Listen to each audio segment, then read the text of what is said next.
Bonjour à vous, âmes lumineuses, auditeurs éclairés, cœurs ouverts qui nous retrouvent semaine après semaine.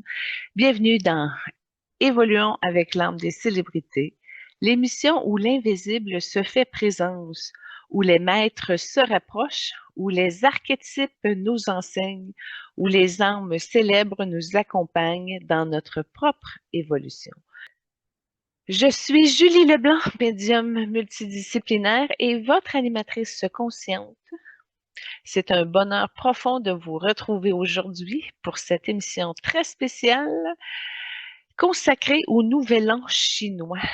Aujourd'hui, nous ouvrons un espace sacré, un espace de sagesse, un espace de douceur pour accueillir deux présences d'une immense profondeur. Lao Tzu, le maître du Tao, le sage du non-agir, celui qui enseigne la voie, la simplicité, la fluidité, la paix intérieure. Kuan Yin, la grande mère de compassion, celle qui entend les pleurs du monde, celle qui apaise, qui guérit, qui enveloppe, qui pardonne, qui protège. Deux énergies complémentaires, deux pôles d'un même souffle, deux guides qui nous accompagnent pour célébrer ensemble le passage du Nouvel An chinois. Ce moment où l'on change de cycle, où l'on renouvelle la chance, où l'on bénit la maison, où l'on ouvre la porte à une nouvelle vibration. Je me permets un mot pour le Nouvel An chinois. Que cette nouvelle année vous apporte la clarté de Lao Tzu, la compassion de Kuan Yin, la douceur dans vos relations, la paix dans vos décisions, la fluidité dans vos projets, la prospérité dans votre vie matérielle et la lumière dans votre cœur. Que chaque auditeur reçoive aujourd'hui un souffle nouveau, une guidance, une bénédiction, un alignement. Il n'y aura pas de trame sonore pour l'émission aujourd'hui, par respect pour la présence de nos invités ancestraux. Et je vous avoue que je commence à prendre goût de ne pas faire cette étape. Je sauve du temps. Ça m'amène à reconsidérer si je continue à ne pas en mettre. Mais là, c'est parce que on s'entend que nos invités n'ont pas nécessairement de musique à cause de leur époque. Leur sagesse demande le silence. Tiens, on peut mettre ça là-dessus. Puis leur vibration appelle à l'espace pur, et nous leur offrons ce temple sonore pour qu'ils puissent se déposer pleinement. Et petite parenthèse du cœur, je vous souhaite une magnifique Saint-Valentin. Si vous avez envie d'approfondir l'énergie de l'amour, je vous invite à revisiter l'émission de la semaine dernière où Eros et Aphrodite nous ont offert un soin d'une beauté inouïe. Mais avant d'entrer dans le vif du sujet, commençons comme toujours par les retours. Peut-être que vous le saviez, mais je suis célibataire depuis 15 ans et j'ai 4 enfants du même père. J'ai demandé à nos invités de la semaine dernière s'ils avaient un petit plus à m'apporter pour m'aider dans ma situation de vie, de travailleur autonome, de prêtresse. Et c'est là qu'Eros et Aphrodite sont venus aider. Eros a apporté le plaisir, du moins la permission du plaisir. Puis j'ai trouvé ça profond parce que le plaisir aujourd'hui, c'est tellement superficiel comme chose. Tu sais, qu'est-ce qui te fait plaisir dans la vie? Mais c'est superficiel. D'où pourquoi que les gens se perdent là-dedans. Mais dans mon propre soin, Eros n'est pas venu m'apprendre à me choisir. Ça fait déjà un moment que je le fais. Je me choisis depuis très longtemps. J'honore mon ange, puis je me trahis pas mon cœur. Mais je suis reconstruite, puis je l'ai faite pas mal tout seul. J'ai élevé mes enfants une semaine sur deux avec le père. J'ai porté ma vie seule. Je n'avais pas besoin d'un rappel de force. J'avais besoin d'un rappel de vie. Et c'est exactement ce qu'il m'a offert. Eros a rouvert en moi le canal du plaisir pur, celui que j'avais mis en veilleuse depuis des incarnations. Parce qu'il y avait eu trop de souffrances qui s'étaient mêlées à certains autres plaisirs. Fait qu'à un moment donné, c'est du sacrifice. Puis là, on fait d'autres choix. Bref, tout ça pour dire que même si je l'avais mis en veilleuse pendant plusieurs années pour survivre, ben, pour élever, porter, pour tenir debout, quand tout reposait sur moi. Il m'a dit, et je vous le partage comme je l'ai reçu, OK? Ce n'est pas un plaisir qui se contente de la surface ni de l'extérieur. C'est un plaisir des sens amplifiés, un plaisir qui circule dans la peau, dans la respiration, dans le ventre, dans la lumière. Un plaisir qui te rappelle que tu es vivante. Tu n'as pas besoin d'être seulement forte, tu peux être vivante, vibrante, tu peux être femme. C'était pas un soin pour me réparer, c'était un soin pour me réveiller. Réveiller la femme derrière la mère, pour réveiller la sensualité derrière la guerrière, pour réveiller la joie derrière la responsabilité, pour réveiller la vibration derrière la solidité. Eros m'a ramené à la femme qui ressent encore plus. J'étais bionique, mais là, ça a plus de sens encore. Ben, pas seulement celle qui me tient, OK? Aphrodite ne m'a pas appris à m'aimer parce que j'avais déjà fait ce chemin-là. Elle m'a offert la réconciliation avec la féminité profonde, celle qui n'est pas utilitaire, celle qui n'est pas maternelle, puis celle qui n'est pas sacrificielle. Elle m'a ramené à une sensualité encore plus pure, une douceur, une lumière, ben la mienne, puis ma beauté incarnée, ma présence magnétique, puis ma valeur de femme. Aphrodite s'est approchée de moi avec une vérité que peu de femmes sont prêtes à entendre, mais moi oui. Elle m'a dit, tu n'es pas trop exigeante, tu es trop rare. Et ça change tout. Tu n'es pas radical envers les hommes, tu es radical envers la médiocrité. Tu es radical envers le manque de conscience. Tu es radical envers les hommes qui ne savent pas aimer une femme de ton calibre. Aphrodite m'a montré que mon regard envers les hommes n'est pas fermé, il est affiné, il est lucide, il est initié. Tu ne veux pas un homme, tu veux un égal, un homme capable de rencontrer une femme qui a traversé, élevé, porté, guéri, transformé, créé, incarné. Tu veux un homme qui ne soit pas intimidé par ta lumière, ni écrasé par ta présence et ta force, ni déstabilisé par ta souveraineté. Tu as raison, tu ne dois pas baisser tes standards, tu dois les affiner. Aphrodite n'est pas venue m'adoucir, elle est venue m'aiguiser. Elle m'a offert un nouveau regard, pas pour être moins sélective, mais pour être sélective autrement. Elle m'a montré que certains hommes ne sont pas pour moi, ne peuvent pas me rencontrer, ne peuvent pas me porter, ne peuvent pas me comprendre, ne peuvent pas m'aimer à ma hauteur, et ce n'est pas un jugement, c'est une réalité vibratoire.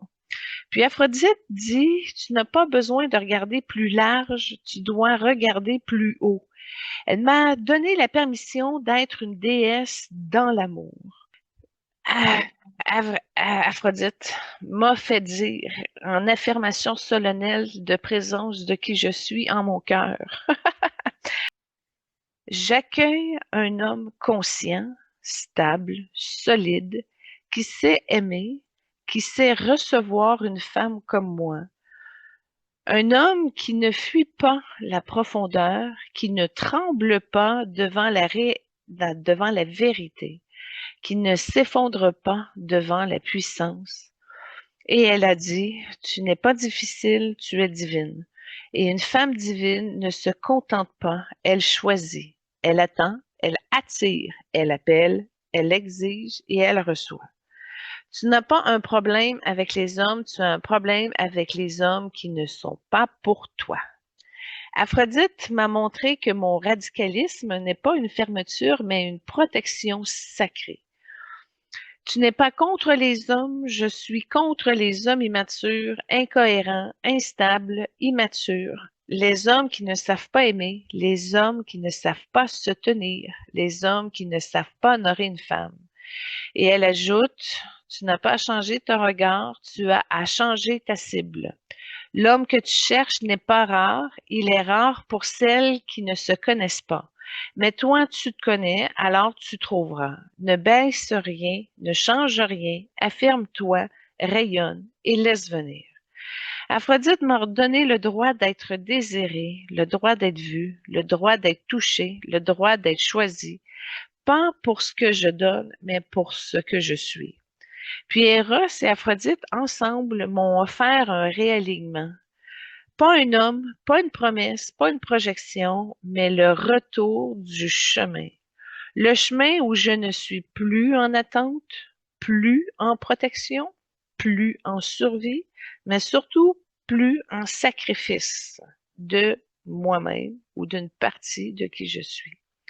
Le chemin où je peux enfin dire je suis prête à être aimée à ma hauteur et pleinement. Je suis prête à être vue, je suis prête à être rencontrée, je suis prête à être choisie, je suis prête à être vue. Et tout ça, je vais vous avouer, après 15 ans, j'avais fermé ça, OK? Fait que ça m'a permis de le réouvrir.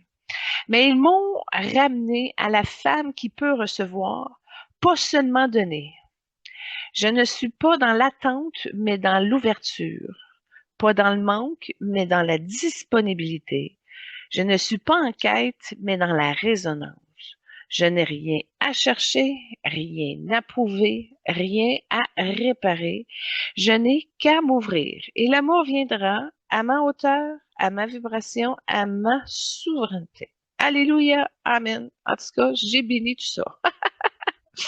Voilà pour le retour numéro 1. Procédons maintenant à notre table ronde céleste basée sur des échanges envers les enjeux mondiaux, les solutions proposées individuellement et collectivement, ainsi qu'une bénédiction pour nous aider. Rappelons que ce sont des âmes qui sont déjà venues au cours des émissions antérieures, qu'elles soient incarnées ou pas. Et là, avec ce qui se passe à Cuba, je crois qu'à la prochaine émission, je vais la faire spéciale Cuba. Parce qu'on a fait la Chine, l'Ukraine, la Russie, on a fait plusieurs, mais là, on va défocuser du mondial, puis je veux aller aider les Cubains. Fait que voilà, la semaine prochaine, notre table ronde.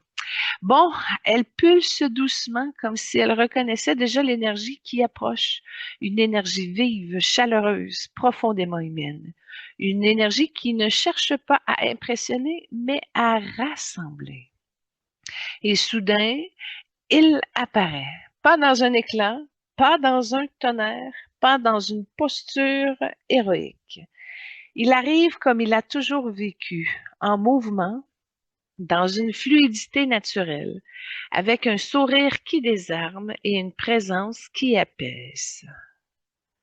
Jackie Chan, pas la star, pas le cascadeur, pas l'icône, mais l'homme. L'âme derrière la discipline, l'âme derrière la résilience, l'âme derrière l'humour, la douleur, la persévérance. L'âme qui a appris à transformer chaque obstacle en chorégraphie, chaque chute en enseignement, chaque coup en sagesse. Il s'assoit à la table ronde avec une simplicité désarmante. Son âme se révèle immédiatement. Les bâtisseurs de ponts entre les cultures, entre les générations, entre la force et la douceur, entre la discipline et la joie, entre l'humain et l'humain. Il est celui qui relie, il est celui qui rassemble, celui qui apaise. Et les enjeux du monde, selon l'âme de Jackie, quand la table ronde l'invite à partager sa vision, il ne parle pas d'abord de politique, ni de conflit, ni de système. Il parle d'humain. Il dit, le plus grand problème du monde aujourd'hui, c'est que les gens ne savent plus se rejoindre. Ils vivent chacun dans leur coin, chacun dans leur peur, leur colère, leur écran. Ils ne se voient plus, ils ne s'écoutent plus, ils ne se comprennent plus. Pour lui, le monde souffre de 3 fractures majeures. La fracture du cœur. Les gens sont fatigués, blessés, fermés, sur la défensive. Et quand le cœur se ferme, tout devient conflit. La fracture du lien. Les communautés se divisent, les familles se dispersent, les cultures se méfient. On a oublié comment être ensemble. Et la fracture du sens, les gens courent, travaillent, produisent, mais ne savent plus pourquoi. Le monde bouge trop vite et il ne sait plus où il va. Et pour les solutions personnelles, Jackie Chan ne croit pas aux grandes théories, il croit aux gestes simples, aux pratiques quotidiennes, aux transformations intérieures, à la présence dans le corps. Il dit, quand tu reviens dans ton corps, tu reviens dans ta vie. Bouge, respire, étire, danse. Le corps sait ce que ta tête oublie. Pour lui, le mouvement est une médecine. Il parle également de la discipline joyeuse. Il explique que la discipline n'est pas dure, elle est douce. Elle te donne une direction, elle te donne une stabilité, elle te donne une paix intérieure. Une discipline qui ne punit pas, mais qui soutient. Il parle également de l'humour comme guérison. Il sourit et dit, si tu peux rire, tu peux guérir. Et le rire ouvre des portes que la force ne peut pas ouvrir. Pour lui, l'humour est un pont entre les âmes. Et au niveau des solutions collectives, Jackie voit trois grandes voies pour guérir le monde. La coopération plutôt que la compétition. Le monde n'a pas besoin de plus de gagnants, il a besoin de plus d'équipes. On doit apprendre à travailler ensemble. La collaboration comme remède à la division. Il parle de l'éducation du cœur et il insiste. On apprend aux enfants à réussir, on devrait leur apprendre à aimer, à écouter, à respecter, à se connaître. Une éducation émotionnelle, pas seulement intellectuelle.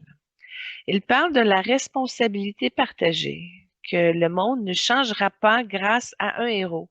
Il changera grâce à des millions de petits gestes. Chacun doit faire sa part, même une petite part. Il parle de la transformation collective commence par l'individuel. Jackie Chan se lève, son énergie devient plus douce, plus lumineuse et plus enveloppante. Il dit, je vous souhaite la chaleur du cœur, la chaleur du lien, la chaleur de la présence. Quand vous êtes chaleureux, vous guérissez le monde autour de vous. Et je vous souhaite la simplicité dans vos gestes, dans vos choix, dans votre vie. La simplicité qui ouvre des portes que la complexité ferme. Je vous souhaite la joie, la vraie, celle qui vient de l'intérieur, celle qui ne dépend de rien, celle qui vous rend vivant. La table ronde s'illumine, la vibration se dépose, Jackie Chan a pris sa place. Et la table ronde s'apaise, l'air devient plus dense, plus précis, comme si chaque particule se mettait en position. Une vibration nette, tranchante, mais calme, s'approche. Pas un bruit, pas un mouvement brusque, juste une présence qui se condense comme si la conscience elle-même prenait forme. Bruce Lee, pas la légende, pas l'icône, pas le maître des arts martiaux, mais l'âme. L'âme derrière la discipline extrême, l'art derrière la philosophie, l'âme derrière la quête de vérité, l'âme derrière la liberté intérieure. Il ne s'assoit pas immédiatement, il se tient debout un instant comme s'il évaluait la vibration du cercle, comme s'il sentait la qualité de l'espace, comme s'il ajustait son énergie à celle de la table ronde. Puis il prend place, simplement, naturellement, avec une intensité calme qui ne cherche pas à impressionner, mais qui impose le respect. Alors, son énergie apparaît clairement, celle du guerrier, de clarté. C'est une énergie lucide, directe, éveillée, disciplinée, libre, tranchant sans être violent, profond sans être lourd. Il porte la force du feu et de la sagesse de l'eau. Les enjeux du monde selon Bruce Lee, ben, quand la table ronde l'invite à partager sa vision, il ne parle pas de politique, ni de conflit, ni de structure. Il parle de l'humain intérieur. Il dit avec une voix calme mais incisive, le monde souffre d'un manque de clarté. Les gens ne savent plus qui ils sont. Ils ne savent plus ce qu'ils veulent. Ils ne savent plus ce qu'ils défendent. Ils ne savent plus ce qu'ils ressentent. Pour lui, les trois grands enjeux qui dominent notre époque sont la confusion identitaire. Quand tu ne sais pas qui tu es, tu deviens fragile, tu deviens manipulable et tu deviens perdu. Les gens se définissent par leur rôle, leur statut, leur image, leur performance, leur douleur, leurs finances, mais pas dans leur essence. Il parle de la peur de la confrontation intérieure. Le monde fuit la vérité sur soi, la vérité sur ses choix, la vérité sur ses blessures, la vérité sur ses responsabilités. Pour lui, la fuite intérieure crée la violence extérieure. La rigidité mentale aussi est un enjeu qu'il observe. Bruce dit que quand l'esprit est rigide, il casse. Quand il casse, il attaque. Quand il attaque, il détruit. La rigidité est la racine de la polarisation, de la haine et de la fermeture. Bruce Lee ne propose jamais des idées abstraites, il propose des voies, des pratiques, des disciplines. La voie de l'eau. Soit comme l'eau s'adapte, l'eau contourne, l'eau traverse, l'eau transforme, l'eau gagne toujours. La fluidité est la clé de la survie intérieure. La voie de la vérité intérieure, et il insiste, dis la vérité à toi-même d'abord, même quand elle tremble, même quand elle dérange, même quand elle te coûte. La vérité comme discipline, la vérité comme alignement, la vérité comme libération. Et il parle également la voix du corps éveillé. Il dit, le corps est le premier maître. Si tu veux te connaître, bouge. Si tu veux te libérer, respire. Si tu veux te transformer, entraîne-toi. Le corps révèle ce que l'esprit cache. Les solutions collectives, selon Bruce Lee, il voit trois grandes voies pour guérir l'humanité, dont l'éducation à la conscience. On apprend aux enfants à obéir, on devrait leur apprendre à penser, à ressentir, à se connaître, à se tenir. Une éducation intérieure, pas seulement intellectuelle. Il parle de la culture du courage. Le monde manque de courage, pas de force, pas de courage. Le courage d'être soi, le courage de dire non, le courage de dire oui, le courage de changer. Le courage est une compétence, pas un don.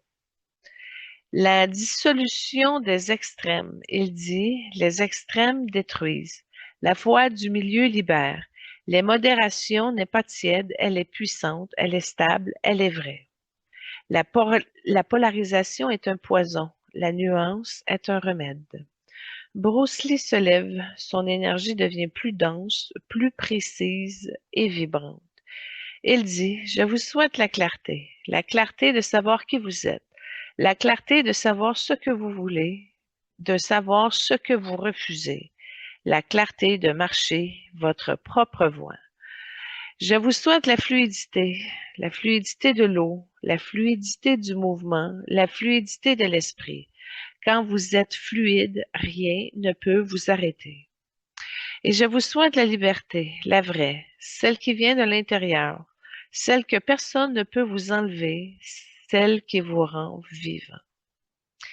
La table ronde céleste respire après la fluidité de Jackie Chan et la clarté tranchante de Bruce Lee. Une nouvelle vibration s'approche, plus douce, plus texturée, plus humaine, comme un souffle qui porte à la fois la fantaisie, la lucidité et la vulnérabilité assumée. Une silhouette se dessine, pas droite, pas rigide, pas parfaitement posée, une silhouette vivante et vraie. Diane Keaton. Pas l'actrice, pas l'icône du cinéma, pas la figure du style, mais l'âme derrière l'excentricité, l'âme derrière l'humour, derrière la sensibilité, l'âme derrière la femme qui a toujours osé être elle-même, même quand le monde lui demandait d'être autre chose. Elle arrive avec un sourire timide, une présence chaleureuse et une façon unique de rendre l'imperfection magnifique.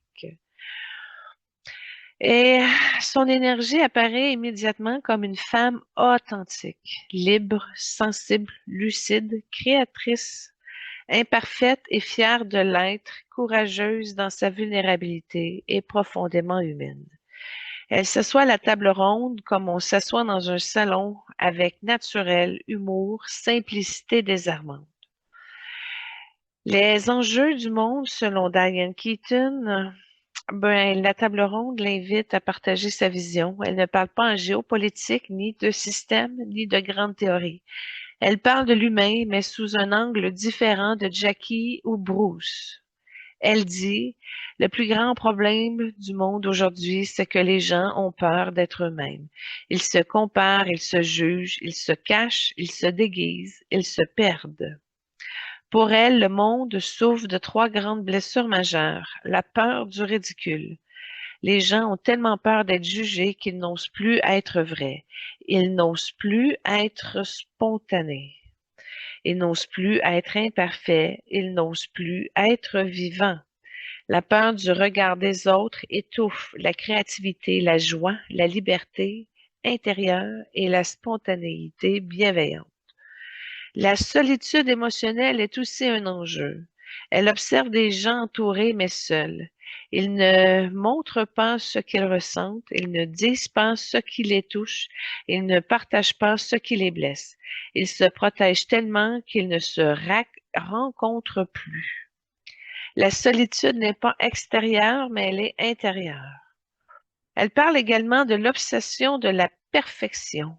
Le monde veut être parfait, parfait sur les réseaux, parfait sur la vie, parfait dans le corps, parfait dans la réussite, mais la perfection, c'est la mort de l'âme. Pour elle, la perfection tue la spontanéité, la créativité et la vérité. Puis au niveau des solutions personnelles, Diane ne propose pas des solutions héroïques, mais elle propose des solutions humaines, simples, réelles et accessibles. Elle parle d'oser être soi, vraiment soi. Elle dit, arrêtez de vous excuser d'être vous, arrêtez de vous cacher, arrêtez de vous comparer. Soyez vous-même, même si c'est bizarre, même si c'est différent, même si ça dérange. L'authenticité est une guérison. Elle parle également de cultiver la fantaisie. Elle dit que la vie est trop sérieuse. Ajoutez-y de la fantaisie, de l'humour, de l'excentricité, de la couleur, de l'inattendu. Ça ouvre le cœur, ça libère l'âme. La fantaisie est une médecine. Honorer sa sensibilité. Elle dit, la sensibilité n'est pas une faiblesse, c'est une force. C'est ce qui nous permet d'aimer, de créer, de ressentir, de comprendre. La sensibilité est un super pouvoir. Les solutions collectives, elle envoie trois grandes voies pour guérir le monde. Diane propose de normaliser l'imperfection. Elle dit le monde doit arrêter de glorifier la perfection. On doit célébrer le vrai, le vivant, le spontané, le vulnérable. L'imperfection rapproche, la perfection isole. Elle parle de créer des espaces de vérité, qu'on a besoin de lieux où les gens peuvent être vrais, vrais dans leurs émotions, dans leur histoire, dans leur fragilité, dans leurs rêves. La vérité crée ce lien et ce lien crée de la guérison. Elle parle d'encourager la créativité quotidienne. Elle dit, la créativité n'est pas un métier, c'est une manière de vivre. Cuisiner, écrire, danser, décorer, jouer, créer, ça rend le monde plus doux, plus humain, plus beau. La créativité est un acte de paix. Diane Keaton se lève, elle pose ses mains sur la table et son énergie devient plus douce, plus lumineuse, plus enveloppante. Elle dit, je vous souhaite le courage d'être vous, pas la vision parfaite, pas la version polie, pas la version acceptable, la vraie version, la vivante, la sensible, la magnifique. Puis elle ajoute, je vous souhaite la liberté intérieure, la liberté de rire, la liberté d'aimer, la liberté de créer, la liberté d'être imparfait. Puis, je vous souhaite la douceur envers vous-même, la douceur envers vos histoires, la douceur envers vos cicatrices, la douceur envers votre cœur.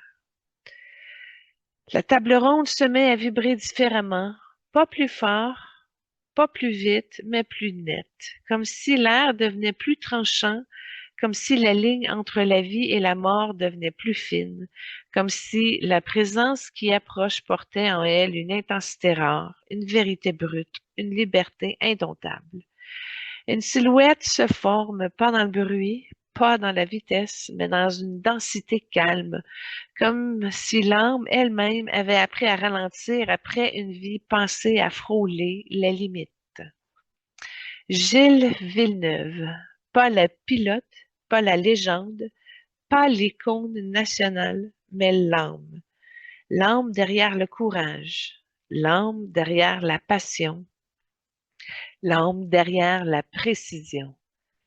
L'âme derrière l'homme qui a vécu chaque seconde comme si c'était la dernière et qui a aimé la vie avec la même intensité qu'il aimait la vitesse. Il s'assoit à la table ronde avec une présence étonnamment douce. Pas de démonstration, pas de posture, pas de performance, juste un homme vrai, un homme entier, un homme qui n'a jamais su faire semblant. Son énergie apparaît immédiatement comme un courage pur, authentique, instinctif, entier, loyal, passionné, sans compromis, sans masque. Il porte la force du feu et la vulnérabilité de l'enfant qui n'a jamais cessé d'aimer la vie. Quand la table ronde l'invite à partager sa vision, il ne parle pas de politique, ni de système, ni de structure. Il parle de l'humain, mais sous un angle unique, celui de quelqu'un qui a vécu chaque seconde avec une intensité que peu de gens connaissent. Il dit, le plus grand problème du monde aujourd'hui, c'est que les gens ont peur de vivre. Ils ont peur de se lancer, ils ont peur de se tromper, ils ont peur de perdre, ils ont peur d'aimer, ils ont peur de risquer, ils ont peur d'être vrais. Pour lui, trois grands enjeux dominent notre époque, dont la peur du risque. Le monde veut la sécurité, mais la sécurité totale, c'est la mort du courage, la mort de la passion et la mort de la vie. Les gens veulent des garanties avant d'agir, mais la vie ne donne jamais de garantie. La perte de passion. Il observe que les gens vivent à moitié. Ils travaillent, ils survivent, ils s'occupent. Ils ne se brûlent pas, ils ne vibrent plus, ils ne s'enflamment plus. La passion est devenue un luxe alors qu'elle est une nécessité. Il parle également de la déconnexion du cœur instinctif. Il dit, les gens pensent trop, ressentent trop peu, calculent trop, analysent beaucoup pour rien. On hésite, on attend et la vie passe. Pour lui, l'instinct est une sagesse oubliée. Puis au niveau des solutions personnelles, Gilles Villeneuve ne propose pas des solutions théoriques, il propose des élans, des choix, des actes, comme oser le risque juste. Le risque n'est pas dangereux, l'inconscient l'est. Le vrai risque est celui qui se rapproche de toi, celui qui te rend vivant, celui qui te fait vibrer. Le risque comme acte d'âme. Il parle également de retrouver la passion. Il explique, trouve ce qui te fait vibrer, même un peu, même en secret, même si ça n'a pas de sens pour les autres, et fais-le souvent, avec cœur, avec folie, avec joie. La passion est un carburant spirituel. Il parle également d'écouter l'instinct. L'instinct, c'est la voix de ton âme. Elle parle vite, elle parle clair, elle parle vrai, écoute-la, elle ne se trompe jamais. L'instinct comme boussole intérieure. Puis au niveau des solutions collectives, Gilles Villeneuve voit trois grandes voies pour guérir le monde, comme de redonner la place aux rêveurs.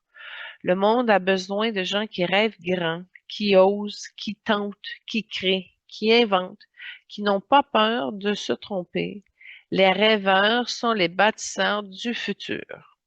Il parle de valoriser le courage plutôt que la conformité. Il explique, on félicite ceux qui ne dérangent pas. On devrait féliciter ceux qui avancent, ceux qui essayent, ceux qui tombent, ceux qui se révèlent. Le courage doit redevenir une valeur collective, créer une culture de passion. Il dit, un monde passionné est un monde vivant est un monde en paix. La passion rassemble, la passion inspire, la passion guérit. La passion comme moteur social. Gilles se lève, son énergie devient plus vibrante, plus chaude, plus humaine. Il dit, je vous souhaite le courage, le vrai, celui qui vient du cœur, celui qui vous fait avancer, celui qui vous fait vibrer, celui qui vous rend vivant. Puis il ajoute, je vous souhaite la passion qui brûle, la passion qui éclaire, la passion qui vous rappelle pourquoi vous êtes ici.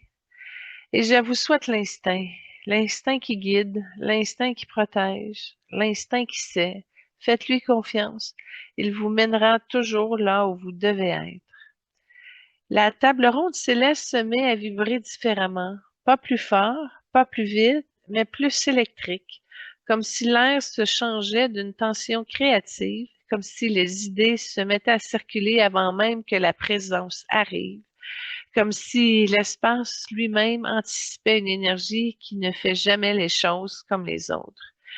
Une silhouette se forme, pas droite, pas solennelle, pas cérémonielle. Une silhouette en mouvement intérieur, comme si 1000 pensées traversaient l'espace en même temps. C'est Elon Musk, pas un entrepreneur, pas le personnage médiatique, pas la figure controversée, mais l'âme. L'âme derrière la vision, l'âme derrière la disruptif, innovateur, iconoclaste, dérangeant, créatif, imprévisible, orienté sur l'avenir, obsédé par la possibilité. Il porte la force de l'air et la vitesse du feu mental.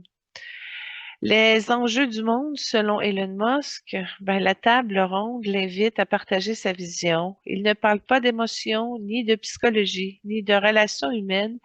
Il parle de civilisation. Il dit, le plus grand problème du monde aujourd'hui, c'est que nous pensons petit. Nous pensons court, nous pensons local, nous pensons immédiat. Nous avons perdu la capacité de rêver grand. Pour lui, trois enjeux dominent notre époque. La stagnation de l'imagination collective. L'humanité a cessé de rêver. Elle optimise, elle ajuste, elle corrige, mais elle ne crée plus de vision. Sans vision, une civilisation s'éteint. Elle parle de la dépendance au système fragile. Nous avons construit un monde complexe mais pas résilient, un monde rapide mais pas stable, un monde connecté mais pas autonome. Pour lui, la fragilité systémique est un danger majeur. La peur du changement radical.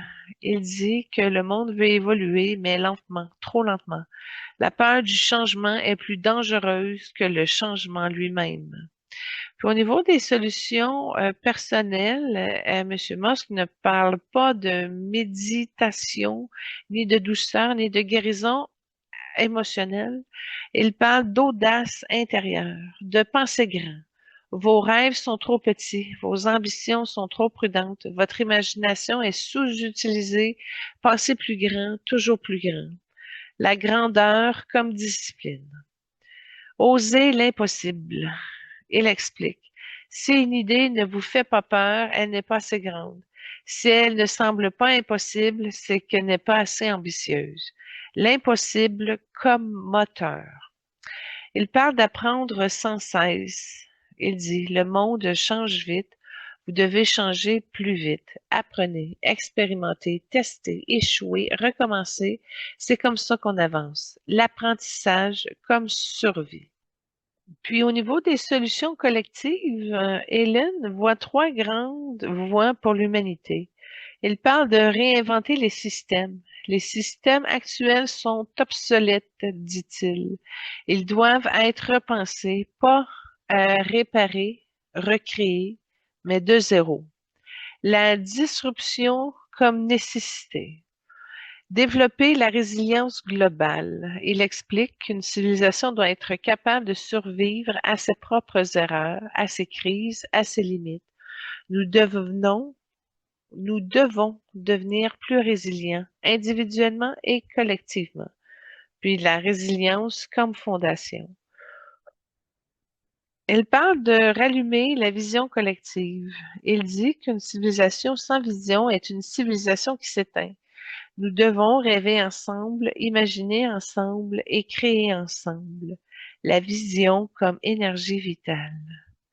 Hélène se lève, son énergie devient plus claire, plus focalisée, plus lumineuse. Il dit, je vous souhaite la vision de voir plus loin que vos peurs, plus loin que vos limites, plus loin que votre présent. Puis il ajoute, je vous souhaite l'audace de tenter, l'audace d'échouer, l'audace de recommencer, l'audace de créer ce qui n'existe pas encore. Et je vous souhaite la liberté intérieure, la liberté de penser par vous-même, la liberté de rêver grand, la liberté de devenir plus que vous croyez possible. Et c'est alors que la table ronde se referme doucement comme un cercle de sagesse qui dépose encore une lumière autour de nous. Chacun des invités que nous avons accueillis aujourd'hui nous ont offert un regard unique sur le monde, une vérité, une direction et une force. Et maintenant, nous revenons à l'émission du jour. Nous revenons à ce moment sacré où l'on accueille non seulement des voix du passé, mais des maîtres intemporels. Nous laissons derrière nous la table ronde, ses enseignements, ses élans, ses bénédictions pour ouvrir la porte à notre premier invité du jour dans cette émission spéciale du Nouvel An chinois.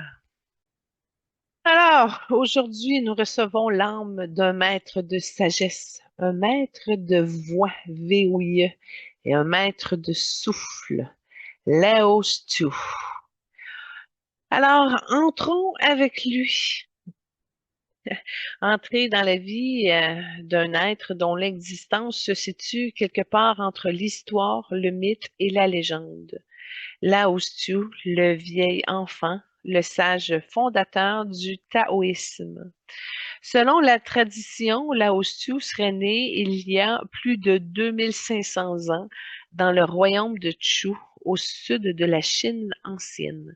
Son nom réel, selon l'historien Sima Quan, serait Li-Er, L-I-E-R dans un deuxième mot, qui veut dire prune oreille. Ce nom a nourri l'imaginaire chinois pendant des siècles. Li, la prune, reverrait à sa conception miraculeuse sous un prunier. Ir, l'oreille, évoquait les longs lobes qui était un symbole de sagesse. Certains disent qu'il serait né avec des cheveux blancs, d'autres qu'il aurait qui aurait été porté par sa mère pendant des années. Dans la culture chinoise, ces signes ne sont pas des détails, ils indiquent une âme ancienne venue avec une mission. Puis au niveau de sa jeunesse, ben, il était un enfant déjà sage. Les récits racontent que Lao Tzu aurait été un enfant calme, observateur, silencieux, puis attiré par la nature plus que par les jeux. Il aurait grandi dans une famille modeste, mais entourée de traditions, de rites, de poésie et d'un profond respect pour les cycles du monde. Très tôt, il développe une sensibilité particulière, une capacité à voir ce que les autres ne voient pas, une intuition fine des mouvements de la vie, un amour pour la simplicité, un rejet instinctif des artifices. Il n'est pas un enfant prodige, mais il est un enfant profond. Puis, sa vie adulte, ben, Lao Tzu devient archiviste à la cour des Zhou, un poste prestigieux réservé aux érudits. Il y observe les intrigues politiques, les conflits internes, les ambitions humaines, les excès du pouvoir, la souffrance du peuple. Et plus il observe, plus il comprend que la société s'éloigne de la voie, le Tao. C'est à cette époque qu'aurait eu lieu sa rencontre avec Confucius. Selon la tradition, Confucius repart bouleversé, disant que Lao Tzu est un dragon. Il s'élève dans les nuages et il échappe à toutes les catégories. Et puis au niveau de son évolution intérieure, ben, la voix plutôt que la loi, Lao Tzu n'est pas un réformateur, il n'est pas un révolutionnaire, il n'est pas un moraliste, il est un observateur du vivant.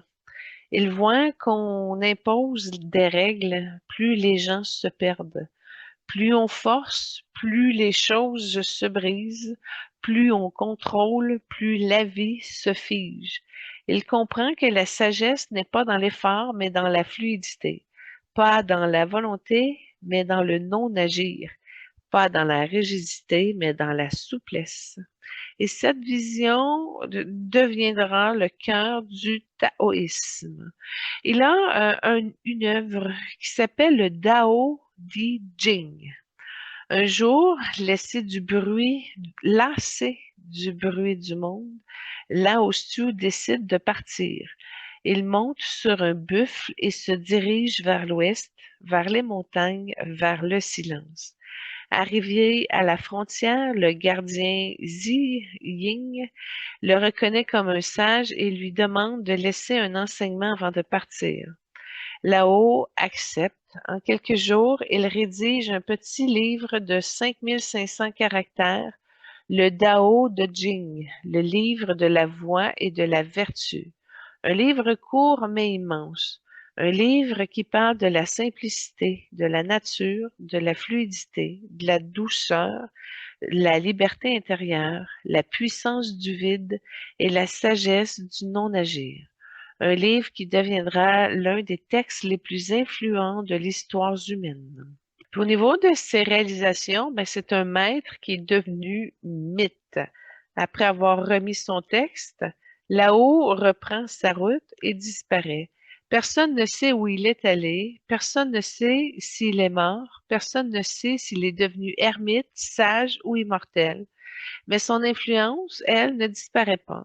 Au fil des siècles, Lao Tzu devient un maître spirituel, un philosophe fondateur, un immortel taoïste, un dieu dans les grandes écoles religieuses, et l'un des trois purs, les divinités suprêmes du taoïsme.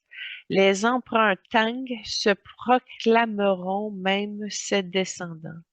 Son image traverse les siècles, un vieillard à la barbe blanche, monté sur un buffle, tenant un éventail magique entouré de dragons, symbole de sagesse et de simplicité. Puis sa fin de vie, ben, c'est un départ plutôt qu'une mort. La tradition ne raconte pas sa mort, elle raconte son départ. Lao Tzu quitte le monde comme il est venu, simplement, silencieusement, sans trace. Pour certains, il est devenu immortel, pour d'autres, il s'est réincarné, pour d'autres encore, il est un symbole, un archétype, une présence intemporelle. Ce qui est certain, c'est que son enseignement, lui, n'a jamais cessé de vivre.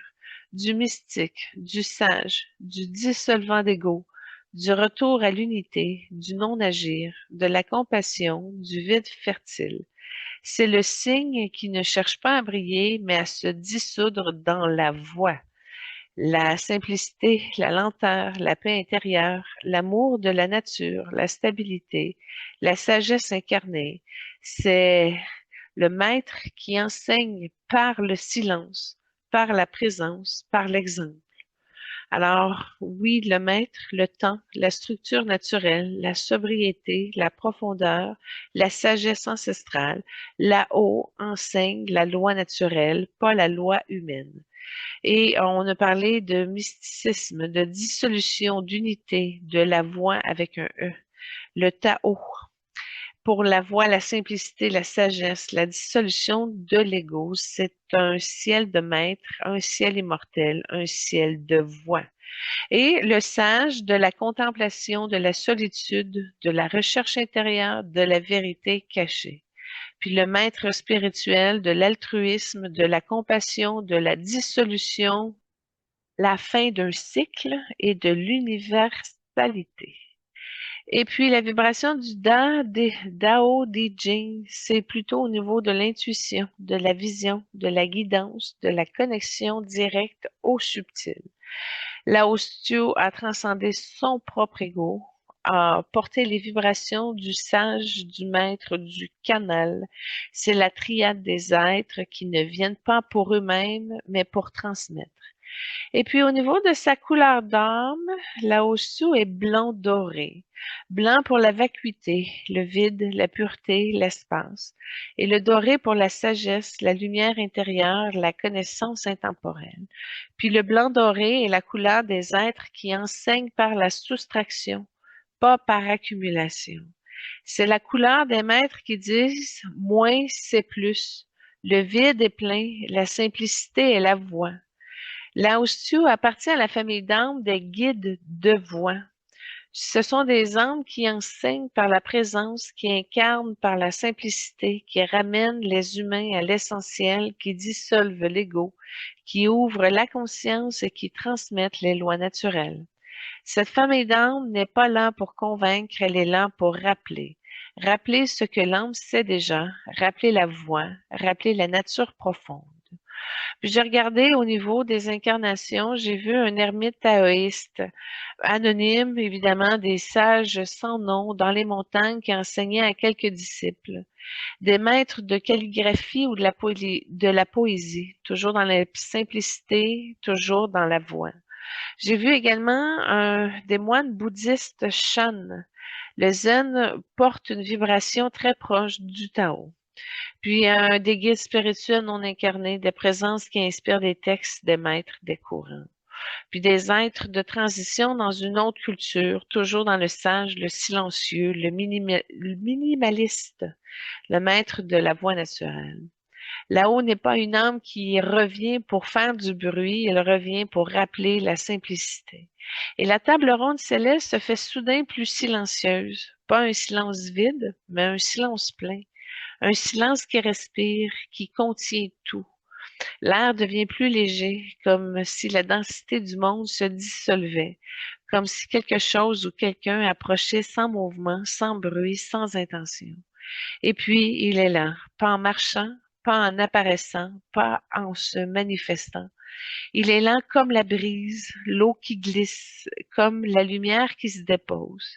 Lao Tzu, pas le vieillard aux longues oreilles, pas le dieu taoïste, pas le personnage mythique, mais l'âme derrière la voix, derrière le silence, l'âme derrière la simplicité, derrière le livre qui a traversé les siècles comme une rivière tranquille.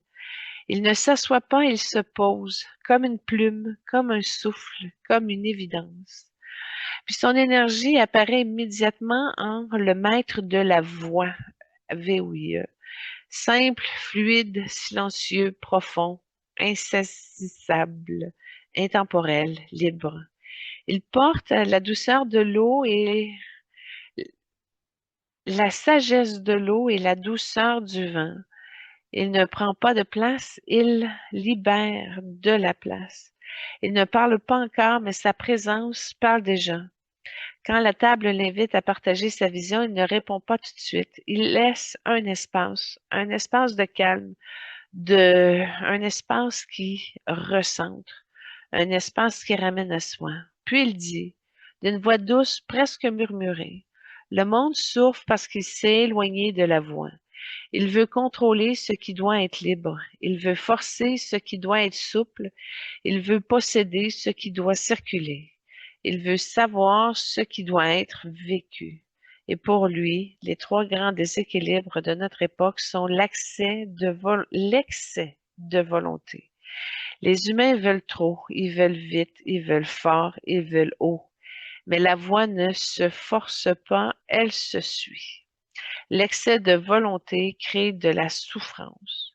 Il parle de la perte de simplicité.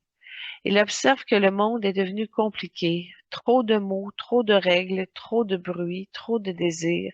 La simplicité est la porte de la paix. Et la simplicité est également une médecine. Il parle de la rupture avec la nature. L'humain s'est séparé du ciel et de la terre. Il a oublié qu'il est un souffle dans un souffle, une vague dans une mer, une feuille dans un arbre. La nature est la voie, s'en éloigner, c'est se perdre. Et au niveau des solutions personnelles, la Osteo ne propose pas des actions, mais il propose des retours, de revenir au souffle. Respire. Respire lentement, dit-il. Respire profondément. Le souffle est la porte de la voie et le souffle ramène à l'essentiel. Il parle de revenir à la simplicité et il explique. Fais moins, possède moins, veux moins et tu verras plus. Tu sentiras plus et tu seras plus. La simplicité ouvre l'espace intérieur. Il parle de revenir à la souplesse. Il dit, sois souple comme l'eau. L'eau contourne, l'eau traverse, l'eau transforme, l'eau gagne sans se battre. La souplesse est la vraie force. Et selon Lao, les trois voies pour guérir le monde, il parle au niveau collectif de la gouvernance par la sagesse. Il dit avec douceur qui tranche plus que n'importe quelle force. Gouverner, ce n'est pas contrôler. Gouverner, c'est laisser une nature suivre son cours. Plus un dirigeant impose, plus le peuple se perd. Plus il se retire, plus le peuple s'harmonise. Pour lui, un bon leader ne se met pas en avant, ne cherche pas la gloire, ne force pas les choses, ne complique pas la vie des gens, ne gouverne pas par la peur, mais par l'exemple. Il ajoute, le meilleur chef est celui dont on dit, nous avons fait cela nous-mêmes. La sagesse pour Lao Tzu n'est pas dans l'autorité, elle est dans la discrétion. Puis il parle du retour à la simplicité collective. Il observe que les sociétés modernes sont trop lourdes, trop de lois, trop de règles, trop de bruit, trop de désirs et trop de complications. Pour lui, une civilisation saine est une civilisation simple, lente, proche de la nature, proche du cœur, proche de l'essentiel. Il dit, quand les gens vivent simplement, ils vivent en paix. Quand ils vivent en paix, ils n'ont pas besoin de maître. Et la simplicité n'est pas une régression, c'est une libération. Il parle de la réconciliation avec la nature. Lao Tzu regarde le monde moderne et dit que l'humain a oublié qu'il est un souffle dans le souffle. Il a oublié qu'il est la nature, il a oublié qu'il est la voie. Pour lui, la guérison collective passe par le respect des cycles, la protection du vivant, la réduction de l'empreinte humaine, la compréhension que la nature n'est pas une ressource mais une maîtresse. Il dit, celui qui suit la nature suit la voie. Celui qui s'oppose à la nature s'oppose à lui-même. La nature n'est pas un décor, elle est une source. Lao Tzu se lève, ou plutôt il se soulève, comme si son corps devenait plus léger que l'air. Sa présence se fait encore plus simple, plus pure, encore plus vaste. Il dit, je vous souhaite la douceur envers vous-même, la douceur envers les autres, la douceur envers la vie. La douceur est la force qui ne casse jamais. Puis il ajoute, je vous souhaite la simplicité dans vos gestes, dans vos choix, dans votre cœur, la simplicité qui ouvre toutes les portes. Et je vous souhaite la voix qui ne cherche pas, la voix qui se trouve en se laissant trouver, la voix qui vous ramène à vous-même. Soyez comme l'eau et tout deviendra clair. La table ronde s'illumine, le silence se dépose, la voix respire, la table ronde devient silencieuse autour de moi, un silence vivant qui respire, qui ouvre. Il est là comme une présence simple, pure, fluide, qui ne force rien et qui laisse tout être. Je sens mon âme s'avancer vers lui, pas mon personnage, pas mon mental, pas mon identité terrestre, moi, le vrai moi, l'âme. Je m'approche de lui sans bruit. Je ne m'incline pas, je ne me retiens pas, je ne me justifie pas, je me présente. Ce que j'offre, c'est une énergie qui n'est pas un symbole directement, ni une demande, mais j'offre ma reconnaissance. La reconnaissance d'une femme qui a traversé la densité, la responsabilité, la survie, la guérison et qui a choisi encore et encore la simplicité, la vérité, la fluidité et la voix. Et je lui dis, sans mots, je te vois, je te comprends, je marche aussi la voie, dans un autre monde, dans un autre temps, mais je marche. Et je sens que ce simple geste, cette reconnaissance incarnée, pour lui est un réel cadeau, un rappel que son enseignement vit encore dans des êtres comme moi. Il me regarde, pas dans les yeux, avec la conscience. Et ce qu'il m'offre, c'est quelque chose que je ne savais même pas que je portais. Il m'offre un allègement.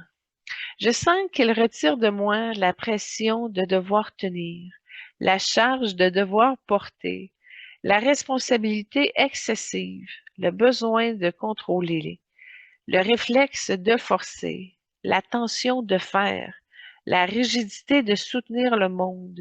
Et il me dit dans un murmure intérieur, tu n'as pas à pousser, tu n'as pas à porter, tu n'as pas à tenir, tu n'as qu'à être toi. Être simple, fluide, vrai, et la voix se fera plus facilement. J'ai senti que mes épaules se sont relâchées, que mon souffle s'est approfondi, que mon énergie s'est multipliée au niveau des sens et s'est déposée encore plus en profondeur. Comme s'il me donnait la permission de respirer, la permission de ne pas tout faire seul, la permission de laisser la vie m'aider. Et ça a été un cadeau immense. Quand nos âmes se reconnaissent, quelque chose se met en mouvement. Pas dans une activation, ce n'était pas une guérison spectaculaire, ce n'était pas une montée d'énergie, c'était une harmonisation. Puis il a harmonisé mon souffle, mon rythme, mon énergie vitale, mon rapport au temps, mon rapport à la simplicité, mon rapport à la fluidité, puis mon rapport à la voix. Il m'ajoute rien, il retire. Il retire des tensions, des résistances, des attentes, des obligations, les il faut, les je dois, les rigidités intérieures. Puis je suis devenue plus lente, profonde, stable, douce, vraie. Comme si moi, je revenais à moi, à mon centre, à ma voix, plus profondément. C'est pas un soin qui ne transforme pas, ça a été un soin qui révèle. Puis avant de se retirer, là-haut dépose une phrase dans mon énergie, une phrase qui n'est pas enseignement, mais une direction. Puis je l'entends clairement comme si elle venait de l'intérieur. Ce que tu cherches est déjà en train de venir. Ne force rien, laisse la voix te trouver. Et cette phrase continue de vibrer en moi, doucement, profondément, comme un fil de lumière qui me ramène toujours à l'essentiel. Là-haut, je me tiens devant toi dans la simplicité de mon être, sans masque, sans rôle, sans effort. Je t'offre ce que j'ai de plus vrai, ma présence. Je t'offre la reconnaissance d'une âme qui marche la voie dans un monde dense, rapide, bruyant, et qui pourtant choisit encore et encore la fluidité, la vérité, la douceur et la simplicité. Je t'offre la lumière que je porte, celle qui ne force pas, celle qui ne cherche pas, celle qui éclaire simplement en étant. Je t'offre également ma gratitude pour la sagesse que tu as semée dans le monde, pour la paix que tu incarnes, pour la voix que tu as laissée ouverte pour ceux qui savent encore écouter. Je t'offre un souffle clair, un souffle vivant, un souffle qui dit je marche avec toi, je marche comme toi, je marche la voie dans ma manière, dans mon temps, dans mon monde, mais je marche. Je marche ton être là-haut, je bénis ta lumière, ta mission, ta présence intemporelle. Que ton essence continue de circuler dans les cœurs qui cherchent, dans les âmes qui s'ouvrent, dans les êtres qui se souviennent. Et que la voix que tu incarnes reste vivante, simple, pure, accessible à ceux qui ont le courage de revenir à eux-mêmes. Et je les remercie également pour la présence, celle qui va se rapprocher de moi encore plus. Pas comme une force, mais pas comme une autorité non plus, mais plutôt comme une douceur qui enveloppe, un souffle qui apaise, une lumière qui ne cherche pas à briller. Et j'ai posé mon regard sur lui et j'ai senti qu'il me voyait au-delà du geste des mots et de mon rôle. Il dit, tu me vois, moi. Et ma bénédiction est arrivée comme une onde lente, une onde chaude, une onde qui descend dans mon cœur et qui s'y déposait. Et il m'a dit, sans parler, que ta voix soit simple, que ton souffle soit clair, que ton cœur soit léger, que ta lumière soit douce. Tu n'as rien à prouver, tu n'as rien à forcer, tu n'as qu'à être toi, à être vrai, à être fluide. Et la voix se fera autour de moi. Là, c'était plus comme une bénédiction, comme un message répété pour qu'il s'intègre davantage. Puis cette bénédiction est entrée dans mon corps subtil comme une eau tiède, comme une plaie profonde, comme un relâchement que je n'avais jamais osé m'offrir. Puis j'ai senti que ça m'aidait à être encore plus entière, que ça m'allégeait, que ça trouvait un espace intérieur où je pouvais respirer enfin. Puis j'ai vu aussi d'autres incarnations où j'ai été chinois et chinoise et où je le priais aussi en tant que Laostio. Fait que ça a été comme un silence qui n'était pas comme un vide, mais un plein de présence, un plein de vérité, un plein de simplicité, puis un plein de mémoire que j'ai pu penser avec la flamme violette, puis on a pu transmuter certains passages qui avaient été plus durs dans certaines incarnations. Fait que ça a été quelque chose en moi qui s'est placé. Ça n'a pas été un changement spectaculaire ni une transformation violente, mais un réalignement, un retour, un centrage profond. Et j'ai compris que ma mission n'est pas de pousser, de porter, de tenir, mais c'est une mission d'être fluide, vrai, d'être vrai et simple, d'être moi. Et j'ai compris que la voix n'est pas devant moi, elle est en moi et qu'elle se révèle sans que j'aille à forcer. Et je le remercie pour sa douceur, sa clarté, sa présence, pour ce soin silencieux qui continue de vibrer en moi. Et ben voilà, je l'ai laissé repartir, non pas parce qu'il s'en va, mais parce que je le dépose maintenant dans un espace plus profond de mon être. Puis je reviens doucement à l'espace de l'émission. Je sens encore la paix de là-haut dans mon souffle, la simplicité dans mon cœur, puis la fluidité dans mon énergie. Plus légère, plus centrée, plus vraie. Et maintenant, je suis prête à accueillir la suite, prête à ouvrir la porte au prochain invité, prête à continuer ce voyage, prête à marcher la voie avec douceur, vérité et simplicité. J'ai une empreinte d'un dragon blanc doré qui est resté dans mes énergies en arrière. J'ai pris une pause entre nos deux invités, puis le dragon est encore avec moi, puis j'ai l'impression qu'il va rester là un moment. Fait que je suis bien contente, j'ai un nouveau dragon. Alors, une présence différente, plus douce, plus enveloppante, plus maternelle, comme une caresse dans l'air, comme une lumière nacrée qui se dépose sur la peau.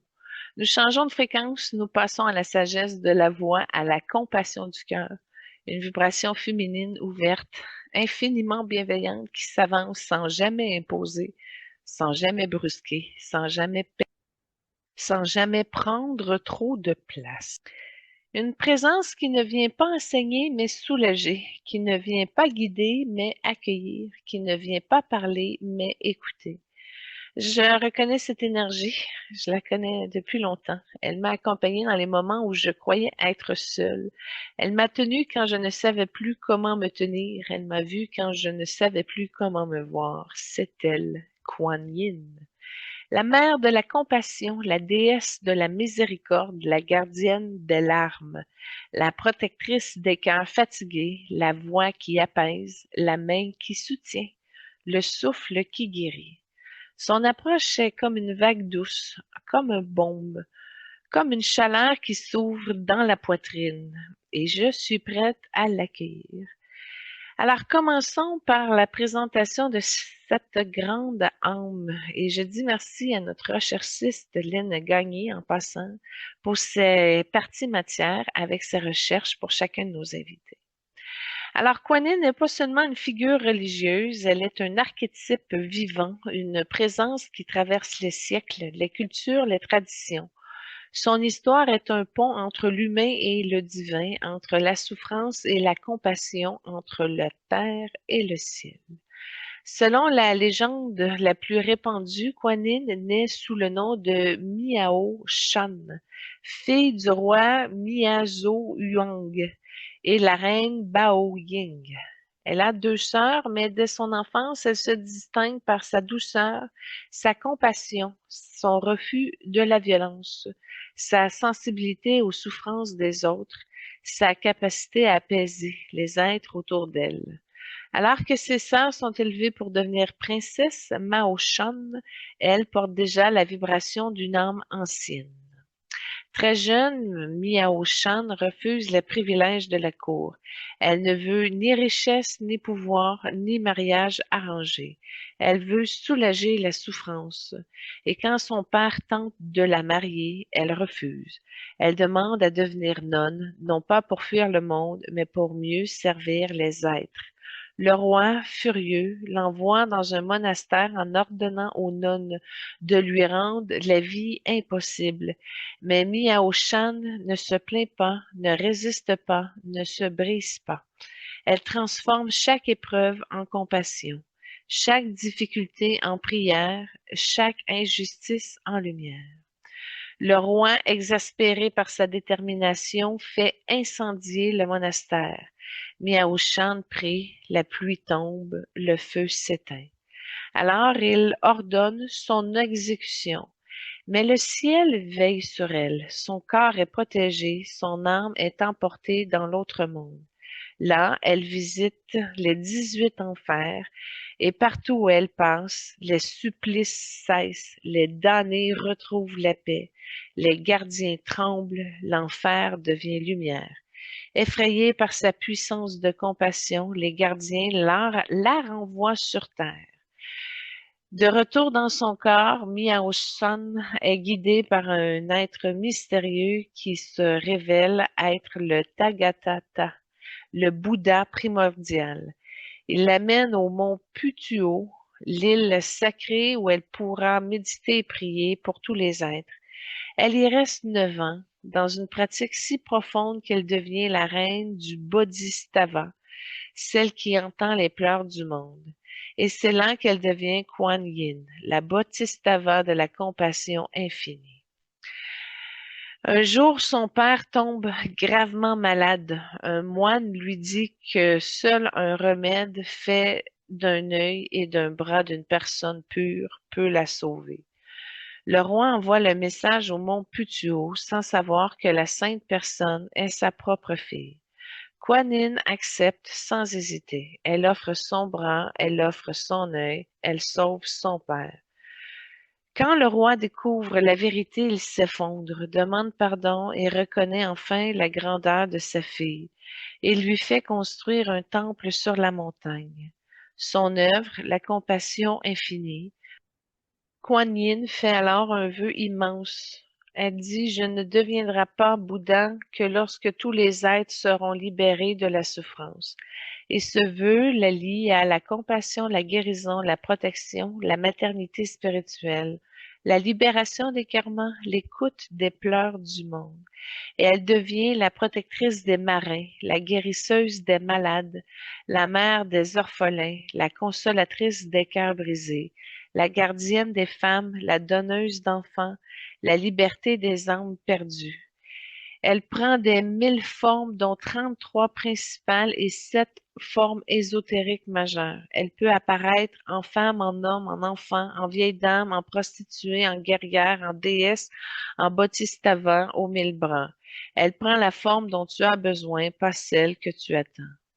Kuan Yin n'a pas de fin de vie, elle ne meurt pas, elle ne disparaît pas, elle transcende.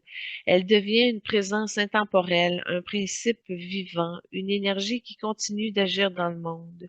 Elle réside symboliquement au mont Putuo, mais en réalité, elle réside dans chaque prière sincère, dans chaque larme offerte, dans chaque cœur ouvert, dans chaque acte de compassion. Puis la table ronde céleste est encore imprégnée du silence de Lao Tzu, un silence clair, léger, apaisé. Et soudain, quelque chose change. Pas une lumière, pas un son, pas un mouvement, mais une douceur. Une douceur qui se dépose dans l'air comme un parfum léger, comme une brise tiède, comme une caresse invisible. La vibration devient plus ronde, plus féminine, plus enveloppante, comme si l'espace lui-même ouvrait les bras. Et alors, elle apparaît, pas en surgissant, pas en marchant, pas en se manifestant. Elle apparaît comme une présence qui était déjà là, mais que l'on n'avait pas encore remarquée. Kuan Yin, pas la statue, pas l'icône, pas la déesse, mais l'âme. L'âme de la compassion, de la miséricorde. L'âme qui entend les pleurs du monde et qui répond par la douceur. Elle ne s'assoit pas, elle s'installe comme une vague qui trouve sa rive, comme une lumière qui trouve sa place. Puis son énergie révèle immédiatement la compassion vivante, douce, enveloppante, infiniment patiente, infiniment aimante, protectrice, guérisseuse, maternelle, présente sans jamais envahir.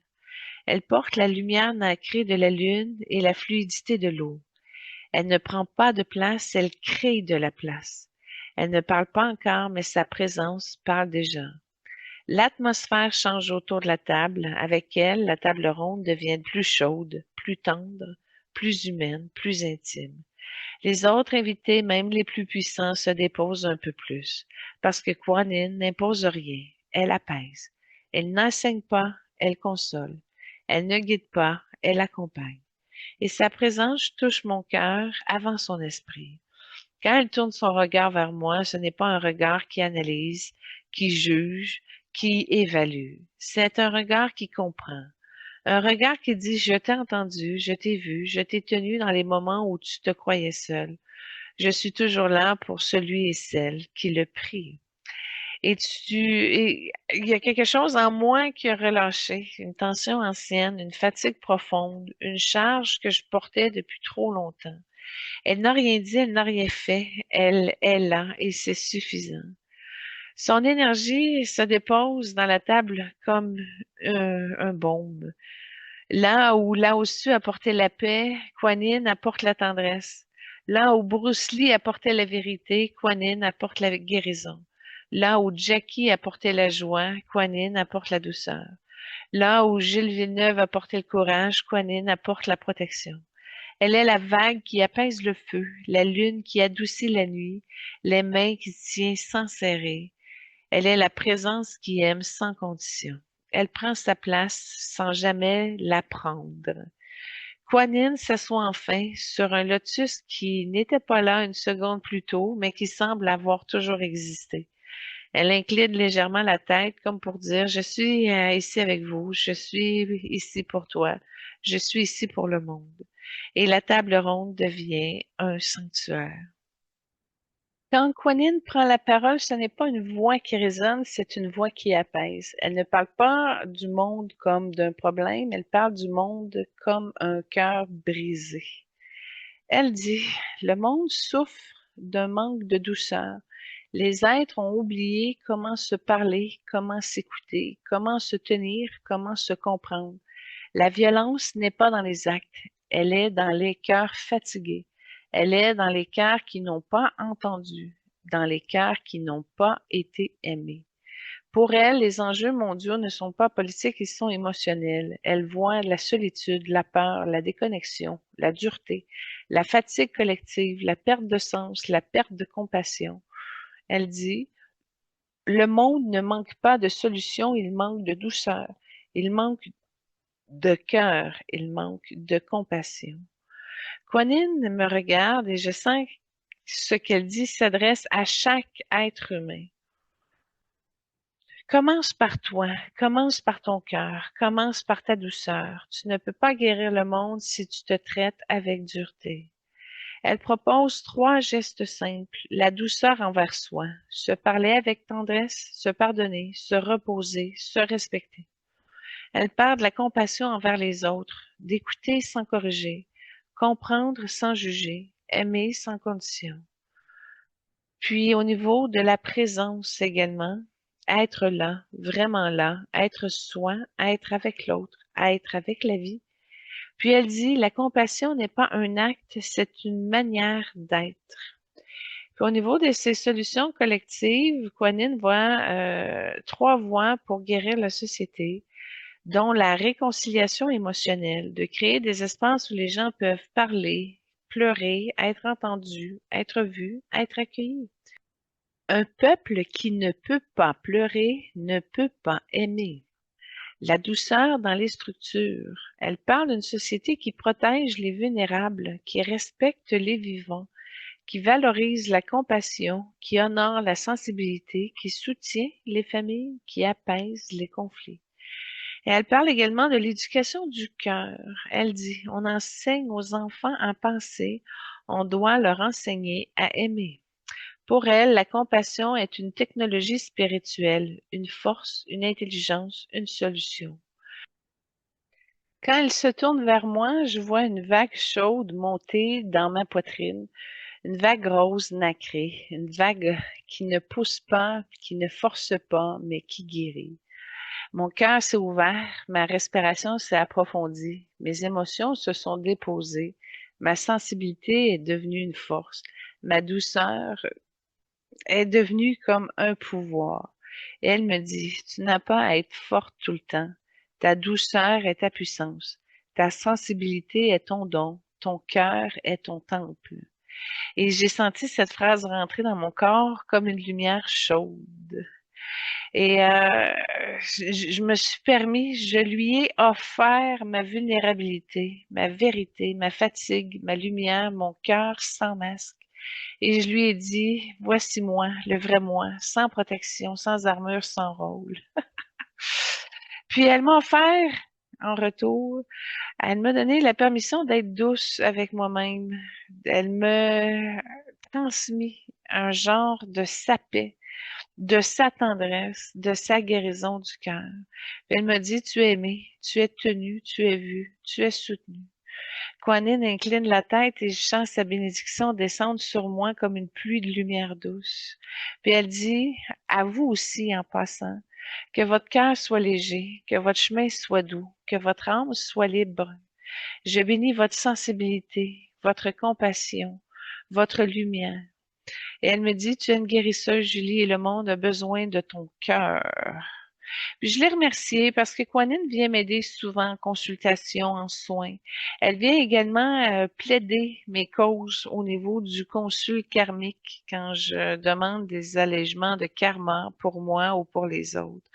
Alors c'est vraiment une collègue avec qui je partage beaucoup d'espace, de service. Ah, j'aime beaucoup, je l'apprécie.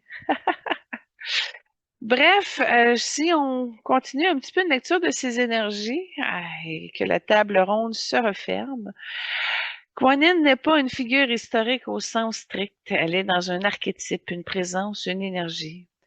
Puis, c'est vraiment une énergie de douceur, de paix, de réceptivité, de coopération, d'écoute, de sensibilité. Bon, de guérison, de compassion et de féminité sacrée, évidemment, mais elle touche la mère divine, la guérisseuse, la consolatrice, la gardienne du foyer, la protectrice des vulnérables. Et cette vibration de compassion active touche l'altruisme, le sacrifice, la mission universelle, le service, la sagesse, la dissolution de l'ego, la mission collective, la compassion universelle, la douceur, la maternité sacrée, la compassion universelle. C'est la triade des êtres qui viennent aimer, pas enseigner. Et puis, c'est aussi la gardienne des eaux, EAUX, la compassion incarnée et la sensibilité extrême, la guérison par l'amour, la connexion au divin. Et c'est vraiment un signe des bodhisattvas. la miséricorde, la spiritualité, la guérison subtile, l'unité, la transcendance, la bonté, la générosité, la protection, l'abondance spirituelle. Bref, l'énergie de Kuan Yin est une bénédiction vivante. Donc, pour résumer, Mère divine, compassion universelle, guérison subtile, protection. C'est un ciel de guérisseuse. Et au niveau de sa couleur d'âme, j'en ai parlé un peu, mais elle est dans le rose nacré. L'amour inconditionnel, la douceur, la guérison émotionnelle, la compassion. Et le nacré, c'est vraiment une lumière lunaire, une compassion subtile, la pureté féminine. Et le rose nacré ensemble, c'est la couleur des guérisseuses, des consolatrices, des mères spirituelles, des êtres qui transforment la souffrance en lumière. C'est vraiment la couleur de la compassion qui enveloppe sans jamais envahir. Et Kuan Yin appartient à la famille d'âmes des guérisseuses de compassion. Ce sont des âmes qui apaisent, qui consolent, qui protègent, qui transmutent, qui accueillent, qui libèrent, qui aiment sans condition et qui accompagnent. Elles ne viennent pas enseigner, elles viennent soulager. Elles ne viennent pas guider, elles viennent tenir. Elles ne viennent pas corriger, elles viennent aimer. Cette famille d'âmes est rare et porte une vibration extrêmement élevée. Kuan Yin n'est pas une âme classique, elle est un principe, une présence, une fonction cosmique. Mais si on parle d'incarnation de cette dite âme, c'est des guérisseuses anonymes dans l'histoire, des femmes simples dans les villages qui soignaient, qui écoutaient, qui consolaient. Des nonnes bouddhistes ou taoïstes, toujours dans la compassion, toujours dans la prière, dans le service. Des sages féminines dans d'autres cultures, des chamanes, des prêtresses, des guérisseuses, des femmes médecines. Puis des présences non incarnées aussi, des guides, des protectrices, des énergies de guérison. Puis des manifestations multiples simultanées. On peut contacter l'énergie de Kuan Yin en rêve, en vision, en intuition, en synchronicité, en aide invisible. Elle n'est pas limitée à une seule forme. Et c'est alors que je lui ai offert ma bénédiction à cette belle Kuan Yin et je lui ai dit que ton amour continue de toucher les cœurs, que ta lumière continue de guérir les âmes, que ta compassion continue de traverser les mondes. Je te bénis, Kuan Yin, pour tout ce que tu es, pour tout ce que tu donnes, pour tout ce que tu portes. Je te bénis avec gratitude, respect, amour et reconnaissance. Et j'ai senti que ma bénédiction s'est déposée comme elle, une fleur offerte à une rivière. Kuan Yin incline la tête légèrement et je sens que sa bénédiction se réaffirmer. C'est ainsi qu'elle conclut par une petite bénédiction qui dit que ton cœur soit léger, que ton cœur soit doux, que ton âme soit libre, que ta sensibilité soit bénie, que ta compassion soit bénie également. Quand l'échange entre nous a atteint son point le plus silencieux, le plus vrai, le plus ouvert, j'ai senti que c'était le moment de lui offrir un cadeau symbolique. Pas un objet, pas une énergie spectaculaire, mais un symbole, un geste d'âme. Je suis plongée dans mon cœur et j'ai senti ce que mon âme voulait lui offrir. C'est pas quelque chose que j'ai créé, mais c'est quelque chose que c'est quelque chose que je révèle. Je lui tends un petit lotus blanc, un lotus encore fermé, un lotus qui représente ma vulnérabilité, ma douceur, ma sensibilité, ma vérité, ma lumière intérieure et mon cœur qui s'ouvre encore. Et je lui ai dit, voici mon lotus, il n'est pas parfait, il n'est pas complètement ouvert, mais il est vrai, il est moi et je te l'offre. Et j'ai senti que ce cadeau l'a touché profondément parce que le lotus fermé est le symbole de l'âme qui accepte de s'ouvrir. Moi, je savais pas, mais c'est ça que j'ai compris en lui donnant. Puis, à son rythme, à sa vérité, dans sa beauté. Et Kuan Yin m'a souri doucement, puis ça a été un sourire qui guérit, un sourire qui comprend, qui enveloppe. Elle a posé la main sur mon cœur et dans sa paume apparaît un fil doré rose nacré. Un fil infiniment fin, infiniment doux, infiniment vivant. Elle me le tend, elle me dit, voici le fil de la compassion. Quand tu le tiens, tu ne te perds jamais. Quand tu le suis, tu reviens toujours à toi. Et quand tu le donnes, tu guéris le monde. Alors, j'ai pris ce fil et j'ai senti immédiatement mon cœur s'adoucir, ma respiration s'ouvrir, ma sensibilité devenir force, ma douceur devenir un pouvoir, puis ma compassion devenir légère. Puis ce fil n'est pas un objet, c'est un rappel que je suis guidée, tenue, aimée et accompagnée. Et je vous le multiplie, je vous l'offre si vous souhaitez avoir son fil de la compassion. Parce que c'est vraiment comme deux cadeaux qui se sont croisés. Mon lotus et son fil, puis il y a quelque chose qui s'est scellé, une alliance, une reconnaissance, un lien d'âme à âme encore plus confirmé. Donc, ça a été vraiment une énergie de Kuan Yin qui restera dans mon champ comme une présence douce, une présence stable, puis aimante. Tout ça pour dire qu'on arrive doucement à la fin de cette émission. Je veux prendre un moment pour vous remercier, vous qui êtes là semaine après semaine, avec votre temps, votre intérêt, votre attention, votre présence, votre cœur. Merci d'être avec nous dans ce voyage. Merci d'ouvrir votre conscience, d'accueillir ces êtres, ces messages, ces soins, ces bénédictions.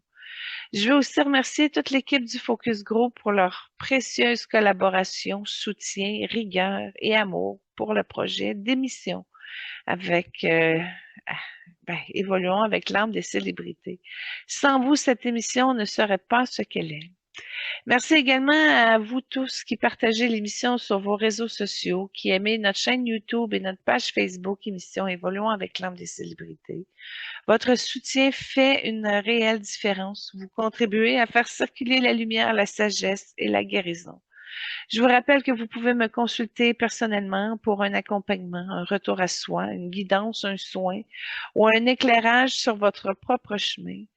De plus, mes produits médiumniques sont également disponibles pour vous aider à vous recentrer, à vous reconnecter, à vous retrouver.